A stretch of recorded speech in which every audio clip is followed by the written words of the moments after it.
Saat elang berusia 40 tahun, cakar panjangnya mulai sulit memegang mangsa yang hendak dimakannya.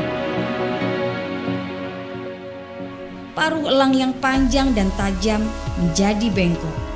Kedua sayapnya menua, bulunya menebal dan menjadi beban berat elang untuk terbang.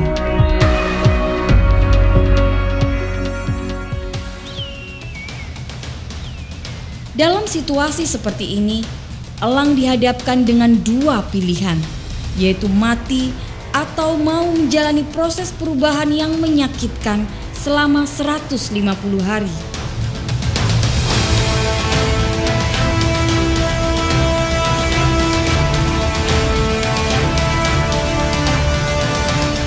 Pada proses itu, elang harus terbang ke puncak gunung untuk duduk dan hinggap di sarang.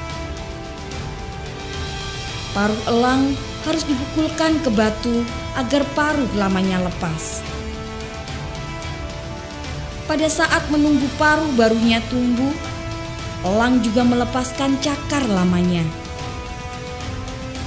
Dan setelah tumbuh cakar baru, elang juga merontokkan bulu-bulu sayapnya.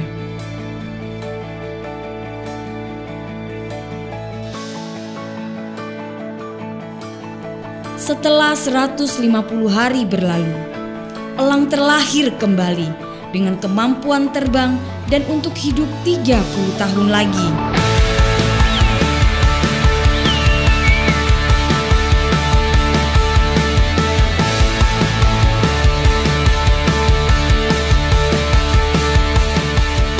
Mengapa perubahan itu perlu? Seringkali untuk bisa bertahan dalam hidup, kita harus berani melakukan suatu proses perubahan. Ada saatnya kita harus membuang kenangan, membuang kebiasaan, dan semua tradisi kerja lama kita. Karena dengan terbebas dari beban masa lalu, kita akan mendapatkan banyak manfaat. Berani melakukan perubahan akan menunjukkan bahwa Anda memiliki mental sukses dalam kehidupan ini.